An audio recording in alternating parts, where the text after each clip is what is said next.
ዛሬም እንግዲህ አዲስ አበባን መቀለንና አስመራን የሚያጣቅስ ቀጣናውን የሚመለከቱ ጉዳዮችን ይዘን መተናል። በዛሬ ዝግጅታችን አሉላ ሰለሞን፣ ጌታቸው ተማረና ቴዎድሮስ ጸጋዬ አለን። እንኳን መጣችሁ ወዳጆች፣ እንኳን ተገናኘን። ዛሬ ደህና ከርማችኋል ወይ? ጌታቸው፣ አሉላ በአሉላ ልጀምር ነበርና ያው በአልፋቤት ነው። ኤኒዌይ እንዴት ናችሁ? ሰላም ብያለሁ። ቴዲ፣ አሉላ እንዲሁም ዜና እንዲሁም ደግሞ የህይወት አድማጭ ተመልካቾች እንዴት ናችሁ? እኔ እግዚአብሔር ይመስገን ደህና ነኝ። አሉላ ሰላም ብያለሁ። የህይወት ቤተሰቦች ካልተጋበዝኩ ሰላም አልልም ያልክ ነው የሚመስለው ዛሬ። ካልተጋበዝኩ ሰላም አልልም ያልክ ነው የሚመስለው። እንደዛ ይመስላል። ኦኬ ያ ሰላም ብያለሁ። እንደተለመደው ያው በተለያዩ ርዕሰ ጉዳዮች እንወያያለን። ዛሬ እንድትከታተሉን በክብር እየጋበዝን እንደተለመደው መልእክቱን ለብዙዎች እንዲዳረስ ሼር ማድረግ አትርሱ ለማለት ፈልጋለሁ። መልካም ቆይታ። ሰላም ብያለሁ ጌታቸው፣ ሰላም ብያለሁ ቴዲ፣ ዜና። እሺ፣ እንዳልኩት ብዙ ነገር ነው የምናነሳው ዛሬ። ኦፍኮርስ የትግራይ አማራጮቹን በተመለከተ ትግራይ ውስጥ እየሆኑ ያሉትን ነገሮች በተመለከተ በደንብ እንመለከታለን። ግን ትግራይ ውስጥ የሚከሰተው ነገር በራሱ የተነጠለም አይደለም። ትግራይም እንዲሁ ደሴት ስላይደለች ፖለቲካሊ ማለት ነው ብዙ ነገሮች እዛ አካባቢ የሚከሰቱት ነገሮች ወይ የሆነ ነገር በሌሎች ቦታዎች የሚያስከትሉ ወይ ሌሎች ነገሮች በሌሎች ቦታዎች የሆኑ ነገሮች ነጸብራቅ ሆኖ ስለሚመጡ እነዛን ሁሉ ነገሮች እናነሳለን። ስለዚህ በአጠቃላይ እስቲ አንዳንድ የመንደርደሪያ ሊሆኑ የሚችሉ ሰሞነኛ ጉዳዮችን ላንሳና ዛሬ ከምናነሳቸው ጉዳዮች አንጻር እንመለከታቸዋለን ሁላችንም ማለት ነው። በዚህ ሳምንት የተከሰቱ ነገሮች አሉ። አንዱ የአብይ አህመድ መንግስት በኬንያ ባለስልጣናት በኩል ለኢሳያስ ምልጃ መላኩ ነው። ይሄ ብዙ ጥያቄዎች የሚያስነሳ ነገር ነው። ግን በብልጽግና በኩል ያለውን ስሌት አነሳላችኋለሁ። ከዛ ቀጥሎ ያሉትን ሌሎች የተዘገቡ ዘገባዎችንም ከዚህ አውድ አኳያ እናነሳችኋለን። ከውስጥ ያገኘናቸው መረጃዎችና በተለያዩ መገናኛ ብዙሃን በከፊልም የተዘገቡ ነገሮች ናቸው። እነዚህ ግን የሰማናቸው ነገሮች የሚያመላክቱት ምንድን ነው?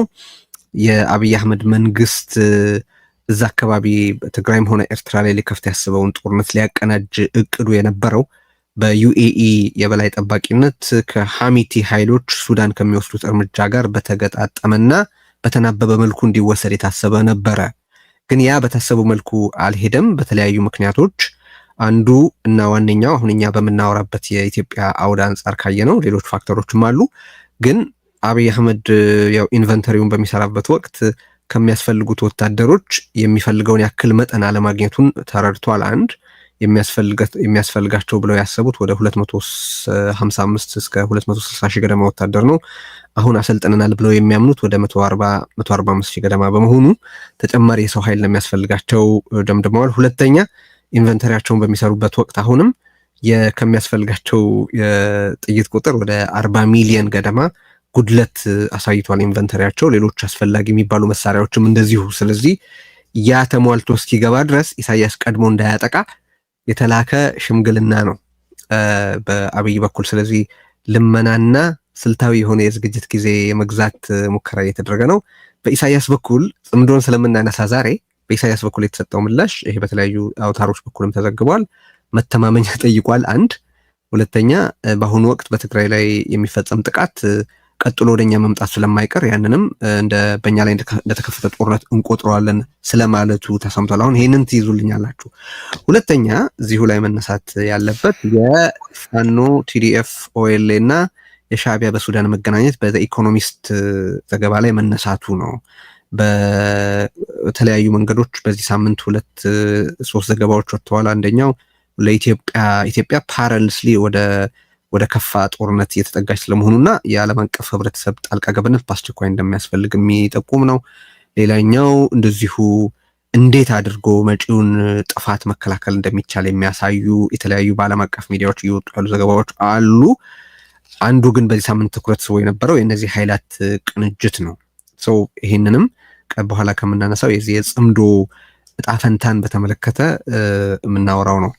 ከዛ ወደ ትግራይ ነገሩን ይሄን እናጥብበውና በትግራይ ውስጥ እንግዲህ በጊዜያዊ አስተዳደሩና በደብረጽዮን መካከል ወይ በደብረጽዮን ቡድን መካከል ወይ በጊዜያዊ አስተዳደሩና ህወሓት መካከል መባል ይችል እንደሆነ እርግጠኛ አይደለሁም። እናንተ እንዴት እንደምታዩት ነግሩኛላችሁ። ግን ጉባኤ የማካሄድ እንቅስቃሴ ወግ ወሬ ምናምን አለ። ዛሬም እንደውም ታደሰ በድምፅ ወያነ ትግራይ የተዘገበ አንድ ዘገባ ተመልክቼ ብሔራዊ አንድነት እያሉ በመፎከርም አንድነት አይመጣም፣ ስም በመጠፋፋትም አንድነት አይመጣም አይነት መቆጣጠር ሳቄ እንትን ስላመለጠኝ ይቅርታል። እንደሱ አይነት ነገር ተናግሯል። አሁን ሁሉም ነገሮች ከተመለከትናቸው እንዳልኩት በአጠቃላይ በአገር አቀፍ አውድም ነገሩ የሚሰጠውን ስዕል በተመለከተ፣ ሁለተኛ ትግራይ ውስጥ አሁን እየተካሄዱ ካሉ ሽር ጉዶች የምንበላቸው ጨዋታዎች አንጻር የትግራይ ካርዶች ምንድን ናቸው? ያስተላለፍ ለውጡስ ሊኖር ይችላል ወይ? ጌታቸው በቅርቡ ኢትዮጵያ ኢንሳይት ላይ የጻፈውና ሶስተኛ መንገድ ያስፈልጋል ብሎ የጠቆመው አለ። እሱስ በእርግጥ በመፍትሄነት ፕራክቲካል ነው ወይ? ሊተገበር ይችላል ወይ? የተነሳው ነገር ምን ያክል ተስፋ አለው የሚለውን ሁሉ እንመለከታለን። ይህንን አውድ ሴት ማድረግ ስለፈለግኩ ነው ጊዜ ወሰድኩት። ስለዚህ ሁለታችሁም ኢንተርጀክት ማድረግ ትችላላችሁ። ሁሌ እንደምለው መጀመሪያ ላይ አሁን ላይ ይሄ በተለያየ ጊዜ እዚህ ጽምዶን በተመለከተ ብዙ አስተያየት ሰጥተናል። የህወሓትን ከሻዕቢያ ጋር የፈጠረውን አሊያንስ፣ በዛው ልክ ደግሞ ሌላው ፋክሽን ከብልጽግና ጋር ሊፈጥር የሞከረውንና የፈጠረውን ጥምረትንም እንደዚሁ ኢኮሊ ስንተች ቆይተናል እና አሁን ያለውን ዴቨሎፕመንት እንዴት ነው እየተመለከታችሁት ያላችሁት ማለት ነው? ማለት ይሄ እነዚህ ቀደም ሲል የጠቃቀስኳቸው ነገሮች በነበረው እሳት ላይ የጨመሩ ናቸው? በትግራይ ውስጥም ሆነ በኢትዮጵያ ደረጃ የመጣ የአሰላለፍ ለውጥ ሊያስከትል የሚችል አዲስ ነገር አለ ብላችሁ ታያላችሁ ወይ በሚለው እስቲ እንጀምራሉ። ለካንተ ልጀምርና ወደ ጌታቸው ይላሉ። መልካም፣ በሚገባ ነው ያስቀመጥካቸው ቅደም ተከተሎቹና የውይይታችን ይዘት ቴዲ። ያው አጠቃላይ ከዓለም አቀፋዊ ሁኔታው እንዲሁም ቀጠናውም በምን መልኩ ሼፕ ሊያደርገው ይችላል።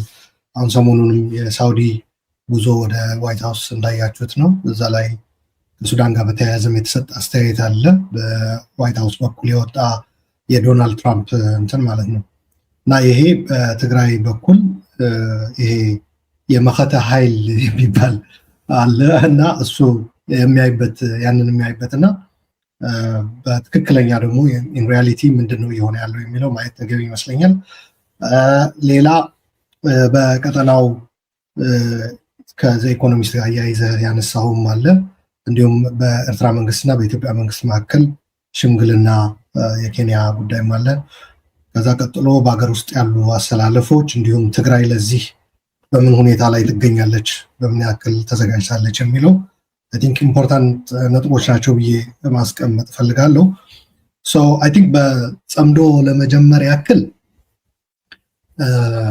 አንድ ይሄ ግንኙነት የአቻ ግንኙነት ነው ብዬ እንደማልወስደው ከአሁን በፊትም ቴዲ ከአንተ ጋር ባደረግነው ውይይት ግልጽ አድርገናል እና ሻዕቢያም የራሱ ስጋት አለው።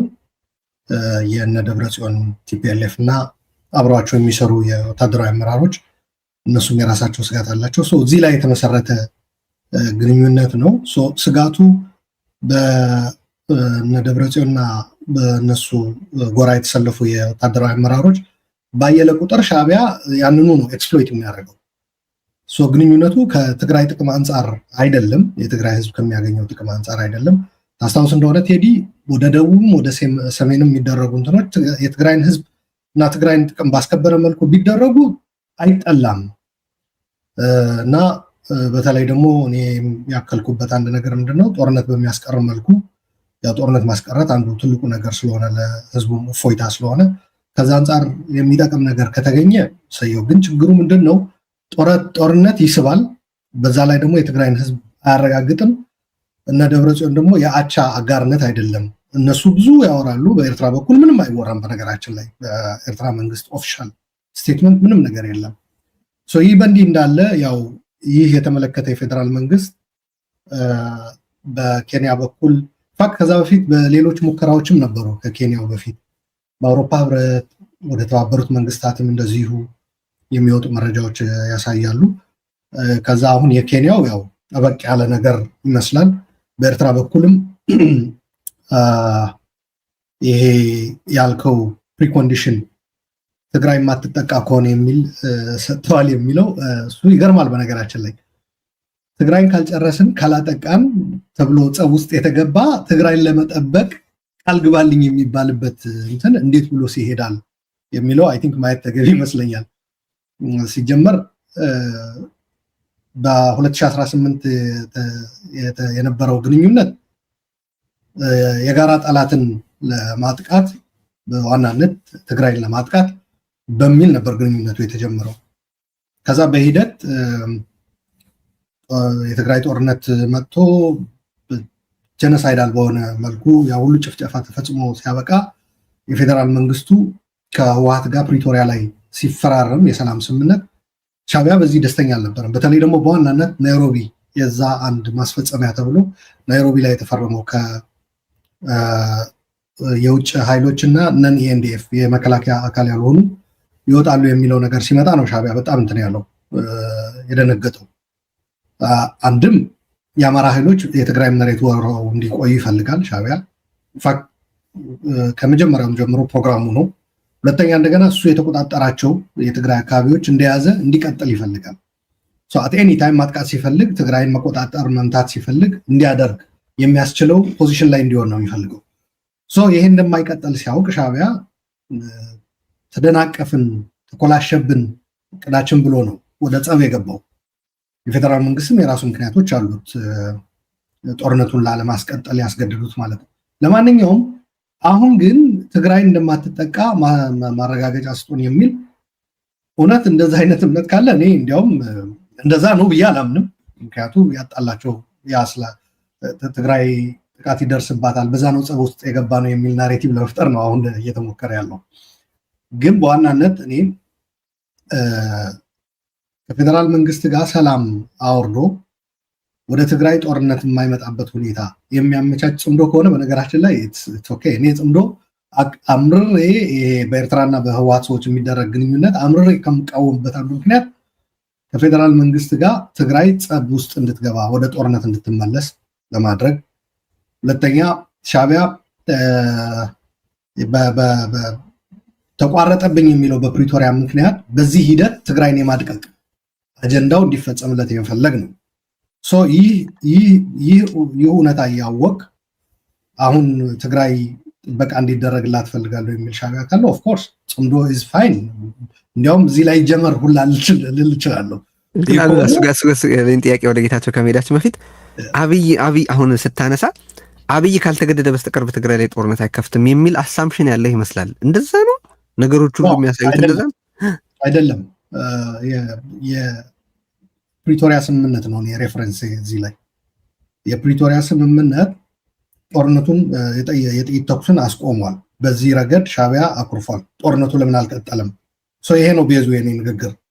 ኦኬ። ግን ከዛ በኋላ አብይ ደግሞ የፕሪቶሪያ ስምምነትን ራሱን ዌፐናይዝ በማድረግ ያለ ጦርነት በትግራይ ውስጥ የሚፈልገውን ለማሳካትም ተጠቅሞበታል። ኦፍኮርስ እሱን እንመጣበታለን። የፌዴራል መንግስት ከጦርነት በመለስ ባሉ መንገዶች ትግራይ የሚያዳክምበት መንገድ ትግራይ የራሷን አንድነት የራሷን መሰባሰብ አቅም በማጠናከር እሱን መገዳደር ትችላለች ብለን ስንመጣ ወደ ሌላ እንትን ነው የሚወስደን። እሱ በዋነኝነት ግን በፕሪቶሪያ ስምምነት ትግራይን በጦርነት የማስቀጠል ሂደት በመቋረጡ ነው ሻዕቢያ ያኮረፈው። ያስኮርፎት ግን የሚገርመው ነገር ጦርነት ማስቀጠል የሚፈልጉ ኃይሎች በትግራይ ወደ ማሰባሰብ ነው የገባው። ጽምዶ በነገራችን ላይ ካያቸው በትግራይ ሳይድ የሚሰባሰቡት በኤርትራ ተመርጠው ማለት ነው፣ በኤርትራ በኩል ተመርጠው እዛ ላይ እኔ በነገራችን ላይ ጽምዶም አለው የሆነ ምን ልለው እችላለሁ፣ የሆነ ማህበር ወይም ስብስብ ልትለው ትችላለህ። ብዙ ጊዜ ጦርነትን ትግራይ ውስጥ በአፋጣኝ መጀመር አለበት የሚሉ ሰዎች ናቸው እንደ አንድ ፋክተር የሚመረጡት በዛ ምክንያቱ የሻዕቢያን ፍላጎት ለማሟላት። ሁለተኛ በትግራይ ውስጥ በፖለቲካ የተለዩዋቸው የትግራይ ወገኖቻቸውን በማጥቃት ነው ያላቸውን ታማኝነት የሚያረጋግጡት። ትግራይ ኤሪትሪያናይዝ በማድረግ ረገድ የተዋጣለት ስራ መስራት መከወን የሚችሉ ሰዎች ናቸው የሚመረጡት። ለምሳሌ ይሄ ፕሬስ ሚዲያ ምናምን የምትሉት ይሄ ውይይት የምትሉት ነገር አቁሙ። የጋራ መግባባት ወደ አንድ የሚያመጣ ጉባኤ ምናምን የሚባል ነገር አያስፈልግም የሚሉ ኃይሎች ነው ሰሌክት የሚደረጉ። ባጭሩ ትግራይ ውስጥ እርስ በራስም ይሁን ከፌዴራል መንግስትም ይሁን ወደ ግጭት የሚከት ነገር የሚሰሩ ያ አውትሶርስ ተደርጎ ተሰጥቷቸው ያንኑ በትግራይ እንደ ቅርንጫፍ ጽህፈት ቤት ብለው የህግደፍ የቅርንጫፍ ኦፊስ ሆነው ጽህፈት ቤት ሆነው የሚያገለግሉ ሰዎች ነው ሰሌክት የሚያደርጉ። ከዚህ አንጻር የፌዴራል መንግስት ያለው ፕሪቶሪያን በመተግበር ያለው ምንድነው የሚባለው የእናቴ ቀሚስ አደናቀፈኝ አካሄድ እንዲሁም ከጥይት ተኩስ በመለስ ባሉ ትግራይን የማዳከም ስራ ለመገዳደር በትግራይ በኩል መሰራት ያለበት ስራ አለ። የስ እንስማማለን። ምክንያቱም የፌዴራል መንግስት ፕሪቶሪያን እየፈጸመ አይደለም ብቻ ሳይሆን ከጥይት ተኩስ በመለስ ባሉ ሁሉ መንገዶች ተጠቅሞ ትግራይን እያዳከመ እየበታተነ ነው ያለው የሚል እምነት ነው ያለኝ። ከዚህ አንጻር ግን የሻዕቢያ ፍላጎት ግን ትግራይ ጦርነት ውስጥ በነበረችበት ተዘግታ ተከባ ሲጅ ውስጥ በነበረችበት ሁኔታ ትቀጥል በሚል ነው ዲማንዱ። ከዛ ከፍ ይላል ለማለት ፈልጌ ነው። እሺ እናነሳዋለን እንዳልኩት አሁን ትግራይ የማትጠቃ ከሆነ ማረጋገጫ ስጡኝ የሚለው ነገር ያው አያይዞ ማለት ተገቢ ነው ለማለት ፈልጌ። እሺ ጌታቸው እነዚህ በቀጣናውንም ዓለም አቀፍ ሁኔታውንም አንስተን በአገር ውስጥም ሆነ በአካባቢው ያስተላለፍ ለውጥ ሊመጣ ይችላል የሚለውን ጥያቄ ያነሳንባቸውን ምክንያቶች ጠቅሰናል። ቅድም አሉላ ስትጽፈው ተመልክቻለሁኝ። በትራምፕ በኩል እየተካሄዱ ያሉ ሙከራዎች አሉ። በመካከለኛ ምስራቅ ሰብሰብ ያለ አንድ አይነት ጥላ እንዲኖር የማድረግ ሙከራ ሰው በዛ ምክንያት በዩኤኢ በኳታር እና በመሳሰሉት በአንድ በኩል በሳውዲ በግብፅ እና በቱርክ በሌላ በኩል የተፈጠረው ብሎክ ሱዳንም ላይ የሚታየው አሁን በኢትዮጵያም ውስጥ በውስጥም ሆነ ከኤርትራ ጋር ባለው ፖለቲካ ውስጥ የሚታየው በሶማሊያ ውስጥ የሚታየው በሌሎች አካባቢዎችም ሊቢያን ጨምሮ የሚታየው ነገር ኢትዮጵያንም ትግራይንም አፌክት እያደረገ መሆኑን እንመለከታለን። አሁን የዚህ በኢኮኖሚስት የተጠቀሰው ወታደራዊ ዝግጅት ነው ተብሎ የተገለጸ መገናኘት ሲጀመር የአብይ ምክንያቱንም ብናውቅ ግን ደግሞ የማዘናጋት ሙከራ መሆኑንም ብናውቅ ወደ ሻዕቢያ የተላከ ሽምግልና፣ በሌላ በኩል ደግሞ አሁንም ደግመን ማንሳት ያለብን በርዕሳችንም ላይ ያነሳ ነው መሳሪያ በገፍ እየገባ ነው አዲስ አበባ። ይህን ማወቅ ያስፈልጋል። ዩኤኢ እየጫነች ነው ወደ አዲስ አበባ እና የተለያዩ የድሮን ስቴሽንስ አሁንም ድረስ በተሟላ ሁኔታ ኢትዮጵያውያኑ ስላልተረከቡት የዩኤኢ ባለሙያዎች የሚያንቀሳቅሷቸው የድሮን ተቋማትም እንዳሉ እንሰማለን። ስለዚህ አሁንም የዩኤኢ እጆች አሁንም በጥልቀት ኢትዮጵያ ውስጥ እያማሰሉ እንደሆነ መመልከት ይቻላል። አሁን የተፈጠሩት ነገሮች ኢትዮጵያም ውስጥ ሆነ ቀጣናው ላይ ያስተላለፍ ለውጥ ሲያመጡ ይታይሃል ወይ? እና ቀደም ሲል አሉላ ባነሳቸው ነጥቦች ላይ እስቲ አጠር አድርገህ ሀሳብን ግለጽና ዘርዘር ወዳሉት ነገሮች እንሂድ። መሰግናለሁ ቴዲ። የአስተላለፍ ለውጥ ሊያስከትሉ ይችላሉ ወይ? አሁን ባለፈው 2 ሳምንታት የታዘብናቸው አዳዲስ ሁነቶች ፈንዳሜንታሊ አይ ዶንት ቲንክ ሶ። ያንን የምልበት ምክንያት ደግሞ የኢትዮጵያ መንግስት ወደደም ተጠላም በኤርትራ ላይ የያዘው አቋም ከጊዜ ወደ ጊዜ ቢውልድ እያደረገ የሄደ እንደሆነ ማየት ይቻላል። ባለፈው ሳምንት ይመስለኛል፣ በዚህኛው ሳምንት ሳይሆን ከዛ በፊት በነበረው ሳምንት የኢትዮጵያ ውጭ ጉዳይ ሚኒስትር ዶክተር ጌዲዮን ለመጀመሪያ ጊዜ ሊባል በሚችል መልኩ የመንግስቱን ፖሊሲ ባይሆንም የራሱን እይታዎች በጣም በተሰላሰለ መንገድ ያቀረበበት አንድ ፎረም አይቼ ነበር። አዲስ አበባ ዩኒቨርሲቲ ያዘጋጀው ይመስለኛል። እዛ የተነሱ ነጥቦች የመንግስት ፖሊሲ ናቸው ብለን ከወሰድን ነው አሁን ወደ ድርድር መግባቱ እኔ የማስበው እንደ ፎልስ አላርም ነው እንጂ ጦርነት የማስቆም አላማ ስላለው ነው የሚል እምነት የለኝም። ግን አይደለም፣ በነገራችን ላይ አይደለም ነግረውታል። ኬንያዎቹም የጦርነት ዝግጅት ያለህ አንተ ነህ፣ ምላሽ ነው እየተሰጠ ያለው ከሌላ በኩል የሚል ነገር ነግረውታል። አብይ ይህን ለማዘናጋት እያደረገው እንደሆነ ግልጽ ነው። ቀጥል። ኤግዛክትሊ ባይ ደ ሴም ቶክን በኤርትራ በኩልም ባይ ዘ ወይ ከኢራን ጋር ከተለያዩ ኤርትራ ሊደግፉ ከሚችሉ ያው ግብጽ እንኳን የተለመደ የኤርትራ ግንኙነት ነው ብለን መውሰድ እንችላለን። ኦልዌይስ ያው እንደሚታወቀው ማለት ነው ከግብጽ ጋር ጠበቅ ያለ ግንኙነት እንዳላቸው ይታወቃል። ከኢራን ጋር ግን ለየት ባለ መልኩ የኢራን ድሮኖች ለመጠቀም የሚሆን ወይም የተለያዩ መሳሪያዎች ለመጠቀም የሚደረጉ እንቅስቃሴዎች እንዳሉ ይታወቃል። ሆኖም ቴዲ በዋናነት አንተም እንዳስቀመጥከው የሳውዲ አረቢያና የዩኤኢ እዛው ያለው ቀጠናው ላይ ያለው ኮምፒቲቲቭ ጂኦፖለቲካል እንቅስቃሴዎች ተወደደም ተጠላም ኦፍኮርስ ዩናይትድ ስቴትስ በተወሰነ መልኩ ይመለከተኛል የምትለው አይነት እንቅስቃሴ ነው። ግን ሁለቱ ደግሞ የዩናይትድ ስቴትስ በጣም ቅርብ አጋሮች ናቸው። አይደር ለኢትዮጵያ ወይም ለኤሪትሪያ በሚል ዩናይትድ ስቴትስ ዩኤኢን ማስራቅ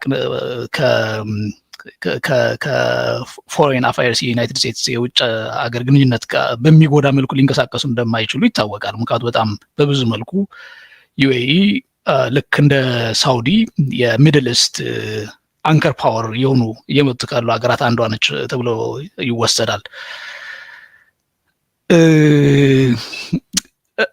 እኔ አይ ቲንክ የአሰላለፍ ለውጥ ሊመጣ ይችላል ብዬ የምለው በኤርትራ በኩል ነው። የአሰላለፍ ለውጥ ከትግራይ አንጻር ነበር መጀመሪያ ብዙም ልዩነት የለውም ያልኩት። አሁን የኤርትራ የውጭ ሀገር ኤክስፐርቶች በተወሰነ መልኩ ኦፍኮርስ ከኢትዮጵያ ለሚሰጡ ገለጻዎች የሚመጡን የሚመስሉ ምላሾች እየሰጡ ናቸው። ያው ኤክስፐርት መላቸው ኦፍኮርስ የሀገሩ ዜጎችም ሊሆኑ ይችላሉ፣ በቀጥታ ከመንግስቱ ጋር የተያያዙ ወይም የመንግስት ቃል የሚያቀብሉም ሊሆን ይችላሉ፣ የመንግስት ባለስልጣናት ማለት ነው።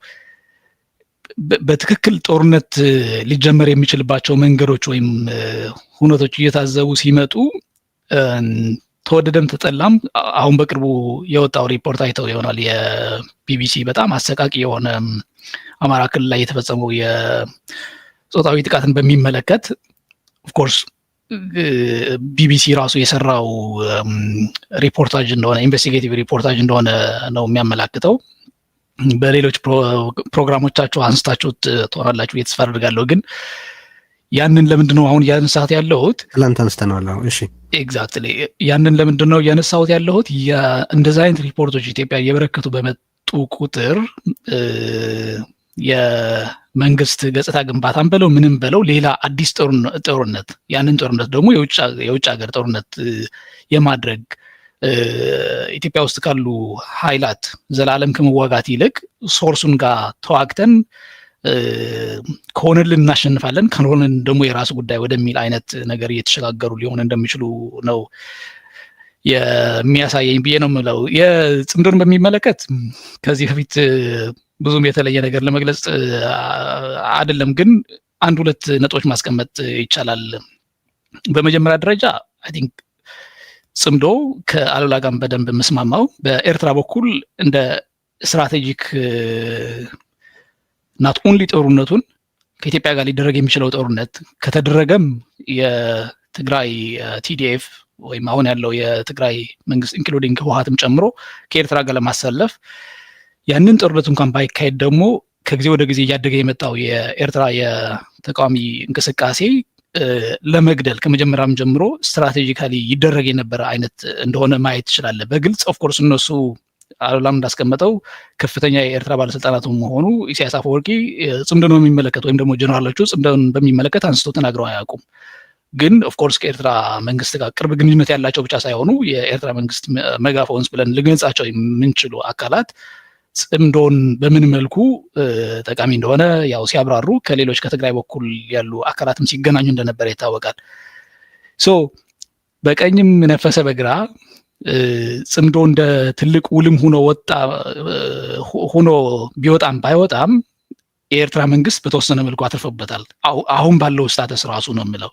ትግራይ ከዛ የጽምዶ እንቅስቃሴ ያተረፈችው ነገር ምን እንደሆነ ግራ አይገባኝም። ማለት ለምሳሌ ጦርነት የማስቀረት ኃይል የለውም። ምክንያቱም የኤርትራ መንግስት እንደ መንግስት ራሱን የመከላከል በመጀመሪያ ደረጃ የሚወስደው ምርጫ ራሱን የመከላከል ምርጫ እንደሆነ ነው እንጂ ትግራይን ለመከላከል የሚያስችል እድል እንደሌለው ያውቃል። አንደኛ የኢትዮጵያ አካል እንደሆነች ትግራይ ተወደደም ተጠላም የኢትዮጵያ አካል ነች። ቢፈልግ እንኳን ተጎትቶ ቢገባ እንኳን የበለጠ ለዓለም አቀፍ ኮሚኒቲው ኢትዮጵያ መንግስት እያነሳው ላለው ሶቨርኒቲ ዋደቨር ለሚላቸው ነገሮች የራስ የሆነ ኤቪደንስ ማቀበያ መንገድ ነው እንጂ የሚሆነው ትግራይን በቂ በሆነ መልኩ ሊከላከልላት የሚችል ወይም ደግሞ ከትግራይ ጋር አብሮ ጦርነት ገብቶ የኢትዮጵያ መንግስትን ሊጥል የሚችልባቸው መንገዶች ያሉ እንደሆኑ አይገባኝም። በካልኩሌሽኑ ማለት ነው። ሰው በዚህ መልኩ ከመጀመሪያውን ጽምዶ ብዙም ትርጉም የነበረው እንቅስቃሴ አይደለም። ከትግራይ አንጻር ሲታይ የትግራይን ጥቅም በሚያስጠብቅ መልኩ ይደረግ የነበረ ስላልሆነ አሁንም እያየ ነው ያለ ነው። አንዳንድ በጣም ወደ ዘቀጡ የጽምዶ ወካዮችንን ባዮች የሚያደርጓቸው ሆነስትሊ የማህበራዊ ሚዲያ ምግብ ብቻ መሆን የሚችሉ ነገሮች ማየት ኦፍኮርስ ከጊዜ ወደ ጊዜ እያየን ነበረ። ግን እነሱም ቢሆን አሁን ባለው ነባራዊ ሁኔታ እየቀነሱ እየመጡ እንደሆነ ነው እየተገነዘብኩ ያለሁት። እሺ አሁን ክራይቴሪያ እሱ ነው ጌታቸው። ይሄ አሁን ያልከው በጣም በወረደ ደረጃ የሚደረጉ ምልልሶች በዛም ኳሊፋይ ማድረግ አለበት። ከትግራይም ሳይድ ከኤርትራም ሳይድ ያሉ ሰዎች ካያቸው በሜይንስትሪም ሚዲያ ሲሪየስሊ ሰብስታንስ ያለው ነገር የሚያቀርቡ አይደሉም። በስነ ምግባርም ደረጃ ካየኸው የሚዘላለፉት፣ የሚጎሻሸሙት፣ እርስ በራሳቸው የሚካሰሱበት ነጥብ በጣም እጅግ የወረደ እንዲህ የምትል ከሆነ ጽምዶ አይቀጥልም ተባብለው የሚመላለሱት ነገር ስታይ ሲሪየስሊ የምትወስደው ነገር አይደለም ልንፈልግ። አሁን እኔ ምን መሰለህ በተለይ አሉላ ምን ልጠይቀህ የምፈልገው ነገር የተወሰኑ ነጥቦች ላንሳና የምር ግልጽ መሆን ያለባቸው ነገሮች ስላሉ ነው። አብይ ለምሳሌ አሁን በትግራይ በኩል ከሻዕቢያ ጋር ሊፈጠር የተሞከረው በተለይ በዚህ በህወሓት ጽሕፈት ቤት ባለው ቡድን በኩል ከሻዕቢያ ሊፈጠር የተሞከረው ነገር በቃ እጅግ በተሳሳተ መንገድ ነው። ግን ትሩ ቱ ፎርም የምትለው ነው። ያ በቃ ሁሌ ማንኛውንም ነገር እንደው ለድል የተቃረበ ወይ ድል የነበረ ነገርም እንኳን ወደ ሽንፈት የመቀየር ነገራቸውን እዚህ ተነጋግረናል በተደጋጋሚ። ግን ለትግራይ በአብይና በኢሳያስ መካከል መሰረታዊ ልዩነት አለ ወይ? አሁን የቀደም አንስተሃል፣ ሻዕቢያ ልክ ነው የፕሪቶሪያ ስምምነት በመፈረሙ ተሆሊፍና ይላል። ግን ይሄ አብይ ጦርነቱን አቁሞ ሰላም መፍጠር በመፈለጉ ሻዕቢያ ደግሞ ቶሎ ጦርነቱ ተካሂዶ ፍጅት እንዲካሄድ በመፈለጉ ያለ ልዩነት ነው ወይ? አይደለም ባይነኝ ነኝ። አብይ ያለ ወጪ መፍጀት የምችልበት መንገድ አለ ብሎ አስቧል። በዝግታ ማሟሟት፣ በዝግታ መግደል የምችልበት መንገድ አለ፣ በህግ ተከልዬ በስምምነት ተከልዬ ያንን ማድረግ የምችልበት መንገድ አለ ብሎ አምኗል። ሻዕቢያ በቀጥታ ጭፍጨፋውን በጀመርንበት መንገድ መቀጠል እንችላለን ብሎ አምኗል። በትግራይ በኩል በአብይና በኢሳያስ መካከል ያለው ልዩነት የዝግታ ገዳይና የአፋጣኝ ገዳይ መካከል ካልሆነ በስተቀር ልዩነት አለ ወይ የሚል ጥያቄ አነሳለሁ። ያውም እስከሆነ ጊዜ ድረስ ነው። አሁን ቅድም ያነሳሃት ነጥብ አለች። ሻዕቢያ ትግራይ ከተነካች ወደኛ ነው የሚዞረው ብለን ስለምናምን፣ ቀጥሎ ወደኛ ነው የሚመጣው ብለን ስለምናምን እሱንም እንደታወጀ ጦርነት ነው የምንቆጥረው ብሏል። እና ይሄም የሚገርም ነገር ነው። ትንሽም ለመቀበል ያስቸግራል ያልክ መሰለኝ። እና እኔ ደግሞ እዚህ ጋር ማየው የሻዕቢያን በጣም አስደናቂ ሰርቫይቫል ኢንስቲንክት ነው።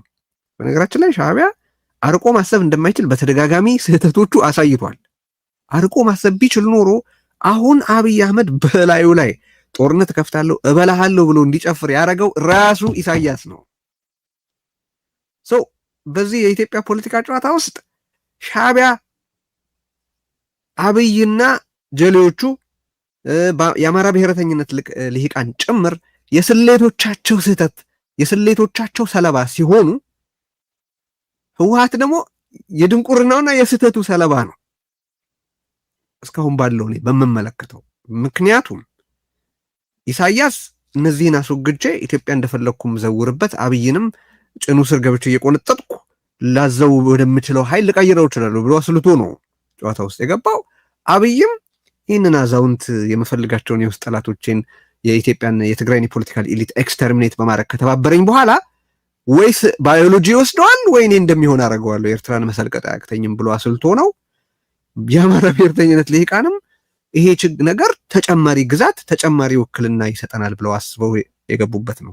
ህወሓት ሲገባስ ህወሓት በጣም በሚያስገርም ሁኔታ እጁ ላይ ያለውን አቋም ከልክ በላይ በማግዘፍና በተጨባጭ መሬት ላይ ያለውን ሁኔታ አንብቦ ተጨባጭ ዝግጅት ባለማድረግ የተነከረበት ጣጣ ነው። የትግራይን ህዝብ የከፋ ዋጋ ማስከፈሉ እንደተጠበቀ ሆኖ ሻዕቢያ ግን አሁን እያደረገ ያለው ምንድን ነው? አዳዲስ ሪያሊቲዎች መፈጠራቸውን ይገነዘባል።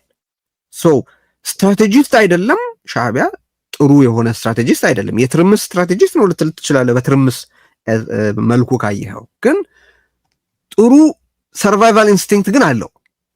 አሁን ምን ልዩ ሁኔታ ተፈጥሯል ብለው አስቧል? ኦኬ ያኔ ከአብይ ጋር በሚያብርበት ወቅት ቲዲኤፍ የሚባል ኃይል አልነበረም።